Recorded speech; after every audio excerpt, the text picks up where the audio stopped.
నమస్తే, welcome to special debate Panchatantram. Yes, కేరళలో ప్రచార పర్వం హీటెక్కుతోంది.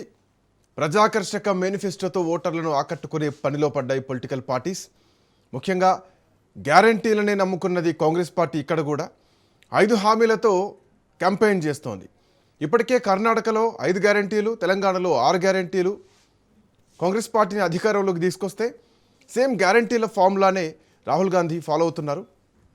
అట్లాగే తెలంగాణ, కర్ణాటక నేతలతో ప్రచారం కూడా చేయిస్తున్నారు. మరోవైపు మహిళలకు ఉచిత బస్సు, ఈ అంశాన్ని కూడా అక్కడ తీసుకొస్తున్నారు. కాలేజీలకు వెళ్తున్నటువంటి అమ్మాయిలకు నెలకు 1000 రూపాయల ఆర్థిక సాయం, పెన్షన్ 3000కు పెంచడాలు, ప్రతి కుటుంబానికి 25 లక్షల రూపాయల ఆరోగ్య బీమాను కూడా అందిస్తామంటోంది కేరళం కాంగ్రెస్. అట్లాగే యువత వ్యాపారాలు చేసుకోవడానికి వీలుగా 5 లక్షల వరకు వడ్డీ లేని రుణాలు ఇస్తామని చెప్తోంది. ఏప్రిల్ 9న కేరళం అసెంబ్లీ ఎన్నికలు జరగబోతున్నాయి. అధికార ఎల్డీఎఫ్, ప్రతిపక్ష యూడీఎఫ్ మధ్య హోరాహోరీ పోరైతే నడుస్తోంది. 10 ఏళ్లుగా పాలిస్తున్న కామ్రేడ్లు హ్యాట్రిక్ కొట్టాలని భావిస్తున్నారు. ఎలాగైనా మలయాళీల మనసు గెలవాలని కాంగ్రెస్ పార్టీ ఇప్పటికే తహతహలాడుతోంది. చాలా పట్టుదలతో కూడా ఉంది. సో ఇందులో బీజేపీకి ఎంతవరకు స్కోప్ ఉంటుందన్నది కూడా ఒక పాయింట్. అందుకే పాంచ్ పటాకా అంటూ ప్రజల్లోకి వెళ్తోంది యూడీఎఫ్. మహిళలు, యువతను తమ వైపు తిప్పుకోవడమే లక్ష్యంగా కూడా హామీల వర్షం కురిపిస్తోంది. మాట్లాడదాం. కేరళలో కాంగ్రెస్ అధికారాన్ని చేజిక్కించుకోవడానికి ఉన్నటువంటి ఆప్షన్స్ ఏమిటి, సో టఫ్ ఫైట్ ఎట్లా ఉండబోతోంది, అందే సత్యం గారు మనతో పాటు జాయిన్ అవుతున్నారు. సత్యం గారు నమస్తే. నమస్తే. కేరళలో కాంగ్రెస్ పార్టీ అధికారంలోకి రాబోతోంది అన్నటువంటి ధీమా కూడా వ్యక్తం చేస్తున్నారు. సో ఇప్పటికే వయనాడు నుంచి గతంలో రాహుల్ గాంధీ ఉండే, ఆ తర్వాత ఆయన అమేథీలో గెలవడం, అక్కడ ఉప ఎన్నిక రావడం, అక్కడి నుంచి ప్రియాంక గాంధీ ఉండడం.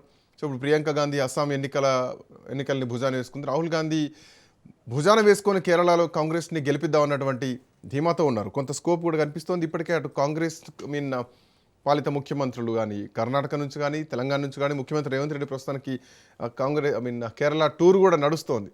సో ఎట్లాంటి ఛాన్సెస్ ఉండవచ్చు? కేరళలో హైలీ ఎడ్యుకేటెడ్ స్టేట్. అవును. తర్వాత రెండవది బాగా చైతన్యవంతమైనటువంటి ప్రజలు. అందుకని మోడీ ప్రచారం వలన లేదా రాహుల్ గాంధీ ప్రచారం వలన ఇన్ఫ్లుయెన్స్ ఇతర రాష్ట్రాలంతా తేలికగా ఇన్ఫ్లుయెన్స్ వచ్చేటువంటి వాళ్ళు గారు. మనం గత 20 ఏళ్ళుగా చూస్తే ఏ ఫ్రంట్ వచ్చినా 1% ఓటింగ్ శాతం తేడా ఉంటుంది. ఇంతకుముందు లెఫ్ట్ ఫ్రంట్ మొదటిసారి వచ్చినప్పుడు 1% డిఫరెన్స్ ఉంది. రెండోసారి వచ్చినప్పుడు 2% డిఫరెన్స్ ఉంది. ఇప్పుడు కూడా సర్వే రిపోర్ట్స్ వస్తుంది ఏంటంటే 39% లెఫ్ట్ ఫ్రంట్కి వస్తే, 37% ఓటింగు కాంగ్రెస్ ఫ్రంట్కి వస్తే యూడిఎఫ్కు, 16% బీజేపీకి వస్తాయని చెప్పేసి కొన్ని సర్వే రిపోర్ట్స్ ప్రకటించినాయి.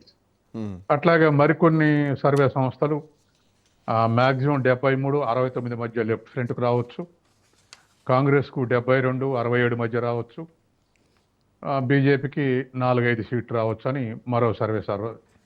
ఇట్లా సర్వే సంస్థలు ఇప్పుడు ఇనిషియల్గా ఇస్తున్నటువంటి రిపోర్ట్స్ ప్రకారం కొద్దిగా ఎడ్చి లెఫ్ట్ ఫ్రంట్కు ఉన్నట్టుగా తెలుస్తుంది మనకు ఇప్పటి వరకు. కాబట్టి ఇప్పుడు ఈ రిపోర్ట్స్ ఆధారంగానే మనం కన్క్లూడ్ చేయలేం. ఎందుకంటే అసలు ఎగ్జిట్ పోల్సే ఓటు వేసినాక చెప్పే అభిప్రాయం కూడా ఒక్కొక్కసారి తప్పు అవుతున్నాయి. కాబట్టి హర్యానా విషయంలో అదే జరిగింది. కాబట్టి రేపు పోలింగ్ అనేంత వరకు సర్వే చేస్తే అప్పుడు వచ్చే రిజల్ట్స్ కొంత నేరాలుగా ఉండే అవకాశం ఉంది నిజానికి. అందుకని ఇవాళ హోరాహోరీ జరుగుతుంది నిజం. లెఫ్ట్ ఫ్రంట్ యూడిఎఫ్ మధ్యనే జరుగుతున్నటువంటిది నిజం. గతంలో కేరళలో బీజేపీ బలహీనంగా ఉన్నప్పుడు ఆర్ఎస్ఎస్ ఎక్కువ కాంగ్రెస్కు సపోర్ట్ చేస్తుండేది, యాంటీ లెఫ్ట్ పార్టీస్కి వ్యతిరేకంగా. ఇప్పుడు బీజేపీ బలపడ్డది కాబట్టి బీజేపీ అట్లా ఆ ఫ్రంట్కో ఈ ఫ్రంట్కో వేయకుండా మనం కూడా అధికారంలో రావాలి, లేదా మనం కూడా 10-15 సంపాదించాలి, థర్డ్ ఫోర్స్ ఎదగాలనేటువంటి ఒక పట్టుదలతోటి వాళ్ళ క్యాంపెయిన్ చేస్తుంది. అదే పట్టుదల ఓటింగ్లు కూడా రిఫ్లెక్ట్ అయితే లెఫ్ట్ ఫ్రంట్కి అడ్వాంటేజ్ ఉంటుంది. ఆర్ఎస్ఎస్ కానీ బీజేపీకి ఆ ఛాన్స్ ఉందా సార్? ఎందుకంటే ఆర్ఎస్ఎస్ కానీ బీజేపీ కానీ కొన్ని ఏళ్ళ నుంచి పనిచేసినా కానీ ఒక్క స్థానంకే పరిమితమైంది. లాస్ట్ టైం ఎన్నికల్లో ఒక్క స్థానాన్ని కూడా కోల్పోయింది. సో అట్లాంటి బీజేపీ కేరళలో అడుగుపెట్టడం అంత సాధ్యమా? ఇప్పుడు కూడా 3-4 అంటున్నారు. అంటే అండర్స్టాండింగ్ ఉంటే, లోకల్ అండర్స్టాండింగ్. ఇప్పుడు మొన్న త్రివేంద్రం మున్సిపల్ కార్పొరేషన్ గెలిచింది బీజేపీ. అవును. అందరు దేశవ్యాప్తంగా ఆశ్చర్యపోయారు. కానీ తర్వాత వచ్చేటువంటి విమర్శలు ఏంటంటే, త్రివేంద్రం నుంచి ఉన్నటువంటి ఎంపీ శశి థరూర్ సహకరిస్తేనే బీజేపీ గెలిచిందని మళ్ళీ వచ్చినాయి వార్తలు. కాబట్టి ఇట్లా లోకల్ అండర్స్టాండింగ్ ఉంటే బీజేపీ అయినా కాంగ్రెస్ అయినా ఏదైనా 2-3 సీట్లలో ఇన్ఫ్లుయెన్స్ ఉండేటువంటి అవకాశం ఉంది. కాబట్టి ఇవాళ ఉన్నటువంటి పరిస్థితుల్లో ఖచ్చితంగా బీజేపీ ఓట్లు వేసుకుంటే కొంత లెఫ్ట్ ఫ్రంట్కి అడ్వాంటేజ్ ఉంది. అట్లా కాకుండా మరి బీజేపీ అదే పట్టుదలతోటి పోలింగ్ నాటి వరకు కూడా మనమే వేసుకోవాలనేటువంటి పట్టుదల ఉంటుందా, లేక మనం గెలిచే పరిస్థితి లేదు, 1-2 సీట్లు కూడా దేశవ్యాప్తంగా శత్రువు కాంగ్రెస్కు వ్యతిరేకంగా వేస్తాం అనుకుంటుందా, లేదు అసలు కమ్యూనిస్టు వాసనే ఉండటానికి లేదు, ఉన్నొక్క రాష్ట్రం కూడా అయిపిస్తే ఈ దేశంలో కమ్యూనిస్టు చర్చ లేకుండా పోతుంది, అందుకని మళ్ళీ కాంగ్రెస్ని బలపరుద్దాం అనుకుంటారా, లేదా వాళ్ళ స్వతంత్రంగానే మన సీట్లు మన ఓట్లు మనకి అనేటువంటి ఒక పట్టుదల ప్రదర్శిస్తారా అనే దాని మీద ఎక్కువ రిజల్ట్ ఆధారపడి ఉంది. ఇక రెండో విషయం ఏంటంటే, ఒకవైపు Congress 6 point formula, 5 point formula ఇవి ప్రజల్ని అట్రాక్ట్ చేస్తున్నాయి వాస్తవం. అంటే సార్ మీరు అంటున్నారు వాస్తవం ప్రజల్ని అట్రాక్ట్ చేస్తున్నాయని. ఇంకో పాయింట్ ఏంటంటే, ఇందాక మీ మాటల్లో ఇక్కడ గెలిచినంత ఈజీగా అక్కడ ఉండకపోవచ్చు, ఎందుకంటే కేరళ ఒక ఎడ్యుకేటెడ్ స్టేట్, అందరూ కూడా విఘ్నులే ఉంటారు. సో వాళ్ళను కర్ణాటకలో 5 గ్యారెంటీల లాగా, లేదంటే ఏపీలో సూపర్ 6 లాగా, తెలంగాణలో 6 గ్యారెంటీల ఈ మంత్రం కాంగ్రెస్ పార్టీది కేరళలో పనిచేస్తుందా? అండ్ మోర్ ఓవర్ ఒకవేళ పనిచేయాలంటే కూడా ప్రభుత్వ వ్యతిరేకతలు ఉన్నాయి. ఈ రాష్ట్రాల్లో ప్రభుత్వం మీద ఉన్నటువంటి వ్యతిరేకత ఆ ప్రతిపక్షానికి కలిసి వచ్చింది. అప్పుడు అట్లాంటి పరిస్థితి కేరళలో ఉంటేనే కదా ఈ గ్యారెంటీలు వర్కౌట్ అయ్యేటి. నేను ఇప్పుడు అదే చెప్పబోతున్నా. ఇప్పుడు ఈ 6-5 గ్యారెంటీలు, వివిధ రాష్ట్రాలు ఇచ్చినటువంటి గ్యారెంటీలు తేలికగా ప్రజలు అట్రాక్ట్ అవుతారనేటువంటి నమ్మకం లేదు. పాయింట్ ఎందుకు నమ్మకం లేదంటే, కేరళలో భారతదేశ వ్యాప్తంగా ఎడ్యుకేషన్ సిస్టమ్ ఎక్కడ ఆదర్శంగా ఉందంటే, అందరి ఈ ప్రతిపక్షం అధిపక్ష తేడా లేకుండా కేరళే అంటారు. అవును. అట్లాగే పబ్లిక్ హెల్త్ ఎక్కడ స్ట్రాంగ్గా ఉన్నదంటే కేరళ అని చెప్తారు. తర్వాత ఆ కరప్షన్ మినిమం ఉందని అంటున్నారు, కానీ మినిమైజ్ ఉన్నటువంటి రాష్ట్రం ఏదంటే కేరళ అని చెప్తారు. అవును. తర్వాత కరోనా వస్తే ప్రజల మీద భారం పడకుండా 98% పేషెంట్లు గవర్నమెంట్ హాస్పిటల్లో చేర్చారు, గవర్నమెంట్ హాస్పిటల్నే నయమైంది. అవును. దేశవ్యాప్తంగా కరోనా కాలంలో 1.2% ఈ మార్టియర్ రేట్ ఉంటే, డెత్ రేట్ ఉంటే కేరళ మాత్రం 0.8% ఉంది. అప్పుడు నోడల్ ఆఫీసర్గా పనిచేసినటువంటి, ఇప్పుడు ఆంధ్రప్రదేశ్లో ఉన్నటువంటి కృష్ణ చైతన్య IAS ఆఫీసర్ ఇవన్నీ చెప్తున్నాడు. కాబట్టి తర్వాత లేటెస్ట్గా దేశంలో పేదరికం లేని రాష్ట్రంగా మొదటి రాష్ట్రంగా కేరళను డిక్లేర్ చేసింది మొన్న నీతి ఆయోగ్ రాష్ట్ర ప్రభుత్వం కూడా. అతి పేదరికం లేని రాష్ట్రం ఏది అంటే దేశంలో కేరళను డిక్లేర్ చేశారు. కాబట్టి ఇటువంటి అన్ని లెఫ్ట్ ఫ్రంట్ చెప్పుకోవటానికి ఉన్నాయి. అవును. ఇప్పుడు అక్కడ బీజేపీ మత విభజన తీసుకురావటానికి అక్కడ మత విభజన లేదు పెద్దగా. అవును. లేదు. తర్వాత రెండోది, కాంగ్రెస్ కూడా మోడరేట్గా హిందుత్వ గురించి మాట్లాడుతుంది. అవును. కాబట్టి పూర్తిగా బీజేపీ వైపు మొగ్గి అధికారంలోకి వచ్చే పరిస్థితి లేదు. అందుకని మరి ఇవన్నీ చూసి వీటి మధ్య ఉన్నటువంటి విమర్శలను కూడా బేరీజ్ వేసుకునే అవకాశం ఉంది. ఉదాహరణకు మన తెలంగాణలో 3 పార్టీలు కూడా మీ ఇద్దరు ఒకటని అపవాదులు వేసుకున్నారు. బీఆర్ఎస్ కాంగ్రెస్ ఒకటని కాదు, బీఆర్ఎస్ బీజేపీ ఒకటని కాదు, బీజేపీ కాంగ్రెస్ ఒకటని 3 ఒకదాని మీద ఇంకో 2 మీద వేశారు. అవును. కానీ ప్రజలు పోలింగ్కి వచ్చే వరకు ఏమి నమ్మారంటే, బీఆర్ఎస్కు బీజేపీకి అండర్స్టాండింగ్ ఉందని నమ్మి అధికారం ఉన్నటువంటి బీఆర్ఎస్కు ప్రత్యామ్నాయంగా కాంగ్రెస్ని ఎంపిక చేసుకుర్రు. అవును. ఓటింగ్ కూడా అప్సర్జ్ 20% ఓటింగ్ 40% దాటి అధికారంలోకి వచ్చింది. ఇప్పుడు అక్కడ కూడా మీ ఇద్దరికి సంబంధం ఉందంటే మీ ఇద్దరికి సంబంధం ఉందని చెప్పేసి ఇవాళ విమర్శలు చేసుకుంటారు. కాబట్టి ప్రజలు ఏ 3 మధ్య సంబంధం ఉందన్నా ఇక్కడికన్నా ఎక్కువ వైరుధ్యం ఉంది, అక్కడ నమ్మే పరిస్థితి లేదు. అవును. కాంగ్రెస్ బీజేపీ దేశవ్యాప్తంగా అపోనెంట్స్, సిపిఎం విమర్శిస్తే అది నమ్మే పరిస్థితిలో ఉండరు. బీజేపీ కాంగ్రెస్ సిపిఎం ఒకటి అంటే అది నమ్మే పరిస్థితులు ఉండరు. ఉమ్, తర్వాత రాహుల్ గాంధీ ఏమంటుండు, మోడీ విజయన్ ఒకటే అండర్స్టాండింగ్ తోటే పరిపాలిస్తారని రాహుల్ గాంధీ అంటే ఇది నమ్మే పరిస్థితి లేదు. ఎందుకంటే మన తెలంగాణ కన్నా అక్కడ 3 పార్టీల మధ్య వైరుధ్యం ఎక్కువ ఉంది. అవును. కాబట్టి ఇవాళ ప్రభుత్వం మీద నిజంగా మనకు దేశవ్యాప్తంగా ఎక్స్పోజ్ అయిన విధంగా ప్రభుత్వం నిజాయితీగా పరిపాలిస్తే లెఫ్ట్ ఫ్రంట్ అడ్వాంటేజ్ ఉండదు. అతికాదు గ్రౌండ్ సార్, లెవెల్ అంటే బీజేపీ ఎందుకు కేరళలో ఎంటర్ కాలేకపోతుంది? కేరళలో కాదు, ఈవెన్ దక్షిణ భారతంలో ఎక్కడ కూడా ఎంటర్ అవ్వడం ఎంతో కర్ణాటక తెలంగాణ కొంత ఈజీ ఏమో, కానీ తమిళనాడు కేరళలో చాలా టఫ్ ఫైటే కనిపిస్తుంది. కేరళలో మొన్న ఒక 2024 ఎన్నికల్లో కూడా త్రిస్పూర్ నియోజకవర్గంలో ఒకటి గెలిచింది.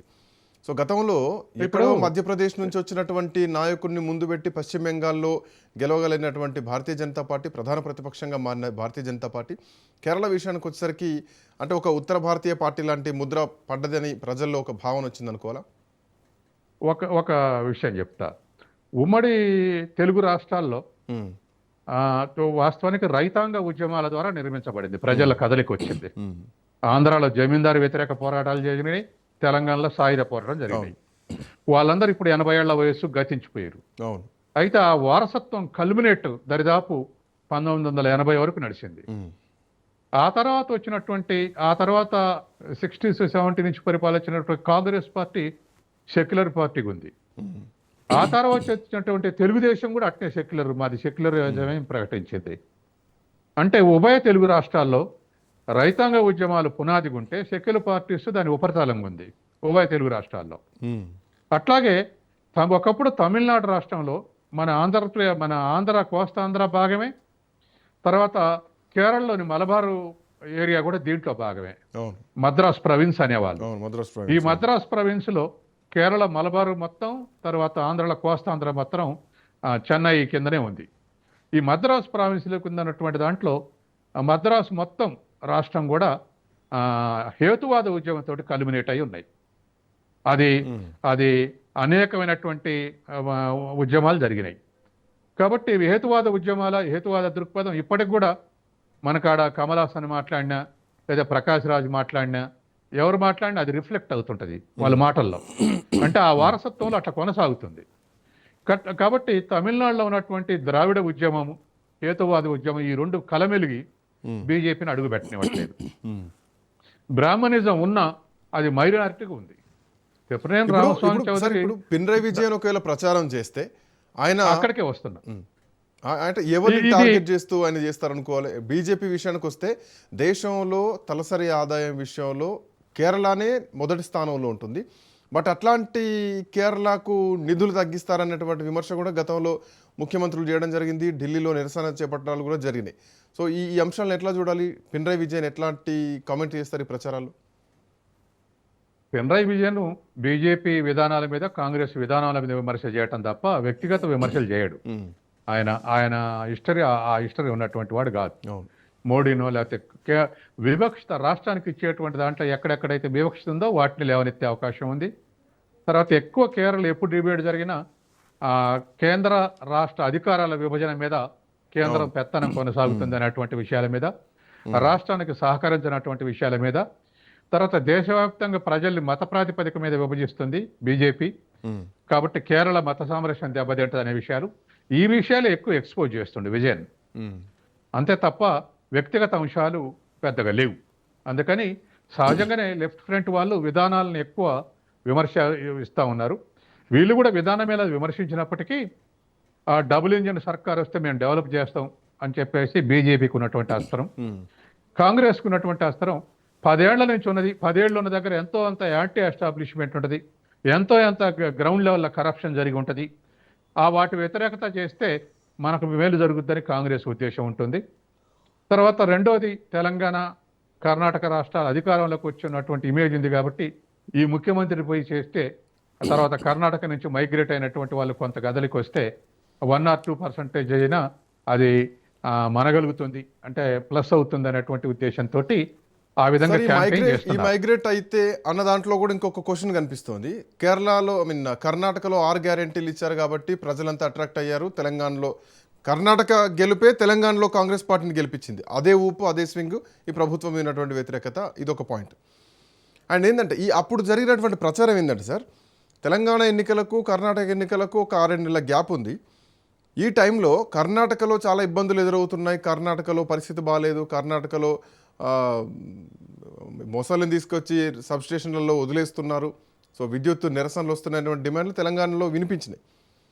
తెలంగాణ ప్రతిపక్షం కూడా ఆ రోజు కర్ణాటకలో జరుగుతున్నటువంటి పరిస్థితులు ఏందన్నది చూపించారు.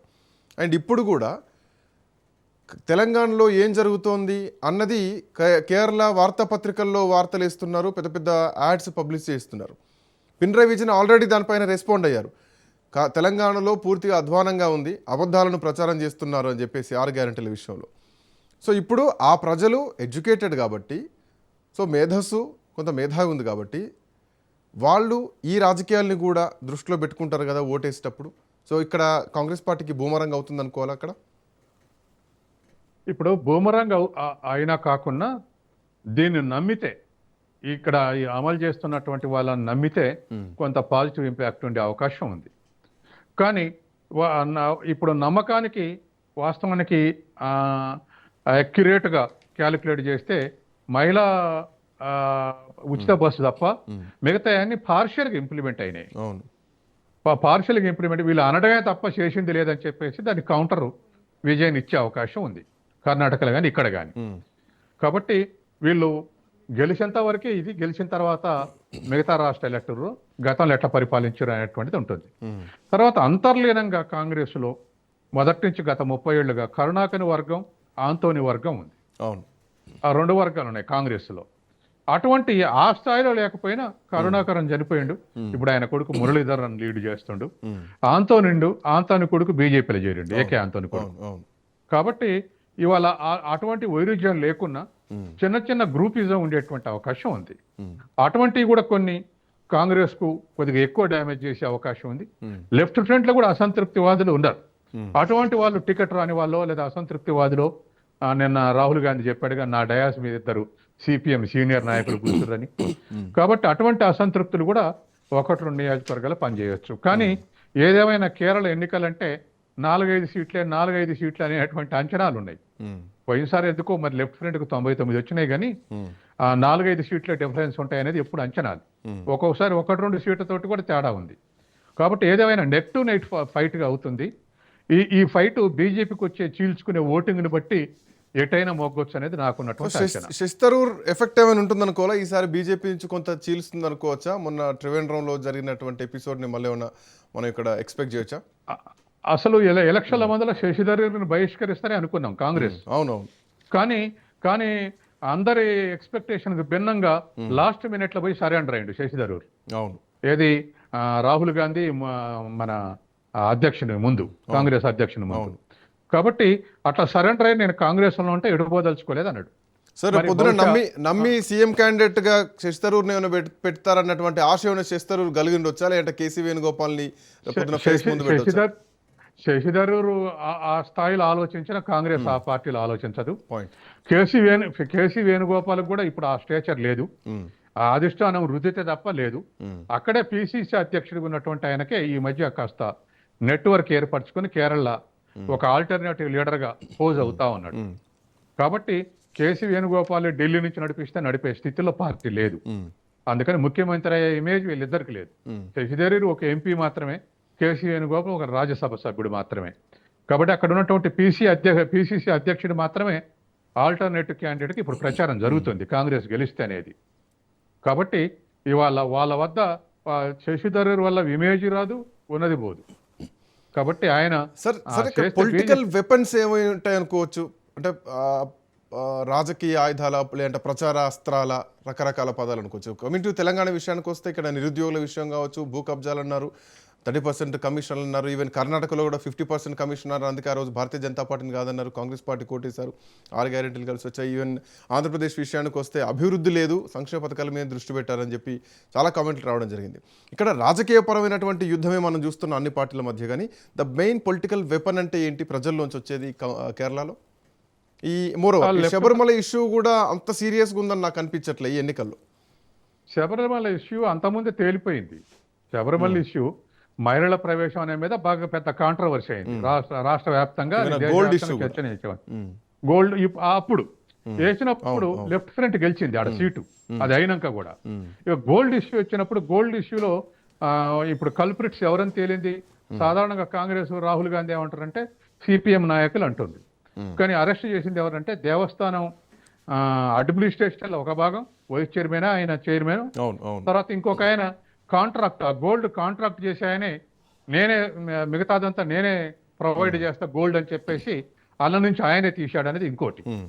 కాబట్టి వీళ్ళిద్దరు అరెస్ట్ అయినాక ఇవాళ శబరిమలలో గోల్డ్ ఇష్యూ పెద్ద ఎలక్షన్ ఇష్యూ అవుద్దని నేను అనుకోను, సక్సెస్ అవుద్దని నేను అనుకోను. కాబట్టి రాష్ట్రం ఇదివరకు అయితే లెఫ్ట్ ఫ్రంట్ వ్యతిరేకంగా గత 30 ఏళ్ళకి ఒక వెపన్ ఉండేది కాంగ్రెస్కు. ఏమిటంటే సిఐటియు అనేది చాలా అగ్రెసివ్, రౌడీజానికి పాల్పడుతుంది, హై హ్యాండెడ్ బిహేవియర్ ఉంటుంది. కాబట్టి ఈ రౌడీజాన్ని పోవాలంటే ఖచ్చితంగా సిపిఎం ఓడించాలనేటువంటి గత 30 ఏళ్ల కింద 20 ఏళ్ల కింద అటువంటి చర్చ ఉండేది. ఇప్పుడు ఆ చర్చ లేదు, ఆ అగ్రెసివ్నెస్ తగ్గిపోయింది. తర్వాత RSS versus CPM murder politics కూడా డైల్యూట్ అయినాయి. కాబట్టి ఇప్పుడున్నటువంటి లోకల్ కాంట్రడిక్షన్ వల్ల కాంగ్రెస్కు ఓటింగ్ వేసేటువంటి పరిస్థితి లేదు. లోకల్ కాంట్రడిక్షన్స్, లోకల్ మర్డర్స్ అటువంటివి కూడా కలిసి వచ్చే అవకాశం లేదు. కాబట్టి ఏదేమైనా నేను అనుకోవటం ఏంటంటే వరుసగా 10 సంవత్సరాలు పరిపాలిస్తే ఏదో కొన్ని లోపాలు జరుగుతాయి. ఆ లోపాలు యాంటీ ఎస్టాబ్లిష్మెంట్గా మారతాయి. తర్వాత కొద్దిగా అధికార పార్టీ యొక్క లోకల్ నాయకుల యొక్క పరిస్థితి కూడా ఇంప్రూవ్ అయింది. కాబట్టి ఇటువంటివన్నీ లోకల్ జెలసీస్ అన్ని కలిసి యాంటీ ఎస్టాబ్లిష్మెంట్గా తయారైనప్పుడు ఖచ్చితంగా ప్రతిపక్షానికి అడ్వాంటేజ్. సార్, నాకు 2 అంశాలు కనిపిస్తున్నాయి. అంటే మీరు మాట్లాడుతున్న దాంట్లో ఒక 2 అంశాలు ప్రధానంగా మనం చూసుకుంటే కనుక భారతీయ జనతా పార్టీ అయితేనేవి, కాంగ్రెస్ పార్టీ అయితేనేవి ఆయా రాష్ట్రాల్లో అధికారంలోకి రావాలంటే పైసలు ఎరేస్తున్నారు, అకౌంట్లలోకి డబ్బులు వేస్తున్నారు. మహిళల అకౌంట్లోకి బీహార్లో 10,000 వేశారు, మధ్యప్రదేశ్లో 5,000 వేశారు, తమిళనాడులో వేస్తామంటున్నారు. సో ఈ పథకాలు, ఈ అవకాశాలు, ఈ ఆఫర్లు ఒకవైపు చూస్తే దేశం మొత్తం ఎన్నికలు ఒకలాగా, కేరళ ఎన్నికలు నాకు ఒకలాగా కనిపిస్తున్నాయి. ఎందుకంటే ఇక్కడ హై ఎడ్యుకేటెడ్ ఉంటారు. అండ్ పినరయ్ విజయన్ ఈ పథకాలు వర్సెస్ పినరయ్ విజయన్ తీసుకున్నటువంటి రీసెంట్ స్టేట్మెంట్ కేరళ అసెంబ్లీలో డిగ్రీ వరకు ఫ్రీ ఎడ్యుకేషన్ చేసేసారు అందరికీ. సో ఒకే దెబ్బతో Pinarayi Vijayan all of vote బ్యాంకును సాధించుకున్నారు అనుకోవచ్చా? ఈ పథకాలు, సంక్షేమ పథకాలు, ఈ పైసలు ఇవన్నీ పక్కన పెడితే ఈ లెఫ్ట్ ఫ్రంట్ యొక్క పర్సెప్షనే అది. ఇవన్నీ ఇప్పుడు ఉచితాలు లేకపోతే పంచటాలు ఇవన్నీ కాదు. ఉచిత వైద్యం, ఉచిత విద్య, తర్వాత అవకాశం ఉంటే 1 ఎకరం 2 ఎకరాల భూమి, ఇవి ఉంటే ఇంకా ఆ మనిషికి ఏ సహాయం అవసరం లేదు. కాబట్టి ప్రజల్ని పాత్రధారులు చేయాలి కానీ లబ్ధిదారులు చేయొద్దు అనేది వాళ్ళ కంటెన్షన్ మొదటి నుంచి. పాత్రధారులు కావాలంటే 1 ఎకరం 2 ఎకరాలు ఉండాలి, లేదా ఉచిత వైద్యం లభిస్తే ఆరోగ్యంగా ఉండి చదువుకుంటే. ఇప్పుడు కేరళలో ఉన్నటువంటి నర్సులు కానీ, కేరళలో ఉన్నటువంటి టీచర్లు కానీ ప్రపంచవ్యాప్తంగా పనిచేస్తారు. మాకు ఉద్యోగం కల్పించని కేరళ ప్రభుత్వం మీద ఒత్తిడి తెచ్చే పరిస్థితి లేదు. ఎందుకంటే వాళ్ళలో మొబిలిటీ ఎక్కువ ఉంది, చదువు వల్ల చైతన్యం ఎక్కువ ఉంది. ఆ మొబిలిటీ తోటి గల్ఫ్ దేశాలు అన్నిట్లలో హాస్పిటల్లో, యూరోప్లో అన్ని హాస్పిటల్లో కేరళ నర్సులే పనిచేస్తారు. భారతదేశం అన్ని హాస్పిటల్, కార్పొరేట్ హాస్పిటల్లో కేరళ నర్సులు అవపడతారు. భారతదేశ వ్యాప్తంగా ఉన్నటువంటి ఇంగ్లీష్ మీడియం స్కూల్స్లో కేరళ టీచర్సే ఉంటారు. ప్రపంచవ్యాప్తంగా ఉన్నటువంటి కొన్ని మీడియం స్కూళ్ళలో కూడా కేరళ టీచర్సే ఉంటారు. వాళ్ళలో ఆ ఎడ్యుకేషన్ ఉంది కాబట్టి ఆ మొబిలిటీ తోటి ఎక్కడికైనా పోతారు. అది ప్రెజర్ పెంచలేకపోక అది లెఫ్ట్ ఫ్రంట్ ప్రభుత్వం మీద ప్రెజర్ లేకుండా పోవటమే కాకుండా నిరుద్యోగ సమస్య కూడా వాళ్ళంతటి వాళ్ళే పరిష్కరించుకుంటారు. కాబట్టి అదంతా కూడా లాంగ్ రన్ లో వచ్చేటువంటి బెనిఫిట్. రెండోది, ఫారెన్ కరెన్సీ కూడా కేరళకు ఎక్కువ వస్తుంది, ఎక్కువ ఫ్లో అవుతుంది. అందరు బయటకు పోయి బయట ప్రపంచాలు పనిచేస్తుంటే వాళ్ళ కుటుంబాన్ని పెట్టే డబ్బులు దరిదాపు ఇవాళ గల్ఫ్ నుంచే మనకు $130 బిలియన్, $51 బిలియన్ ఇండియాకి వస్తున్నాయి. అదంతా కూడా మేజర్ సోర్సు ఫస్ట్ కేరళ, తర్వాత మహారాష్ట్ర. కాబట్టి కుటుంబ స్థితి కూడా పైకి రావటంతో ప్రభుత్వం చేసినాయి ప్లస్ ఇటువంటి మనీ రావటంతో ఇవాళ పేదరికం లేదనే రాష్ట్రంగా మారింది. అడ్వాంటేజెస్. థ్యాంక్ యూ సత్యం గారు, thanks for joining. So Kerala ఎన్నికలు కొంత ఇంట్రెస్టింగ్ ఫ్యాక్టరే ఉంటాయి. ఎందుకంటే అన్ని రాష్ట్రాల్లో జరుగుతున్నటువంటి ఎన్నికలు వేరు, కేరళలో ఒక హై ఎడ్యుకేటెడ్ పీపుల్ ఉన్నటువంటి రాష్ట్రంలో జరిగేటువంటి ఎన్నికలు వేరు. సో ఇక్కడ పథకాలు versus the powerful people and the powerful ఎడ్యుకేషన్గా ఉన్నటువంటి స్టేట్లో జరుగుతున్నాయి కాబట్టి కొంత ఇంట్రెస్ట్ ఎక్కువగానే ఉంటుందని చెప్పాలి. ఆ ఫ్యాక్టర్స్ కూడా ఎక్కువగానే ఉంటాయి. చూద్దాం ఎట్లాంటి పరిణామాలు ఉండబోతున్నాయో. That's all for now. Next updates continue అయితే కీప్ వాచింగ్ రాజ్ న్యూస్.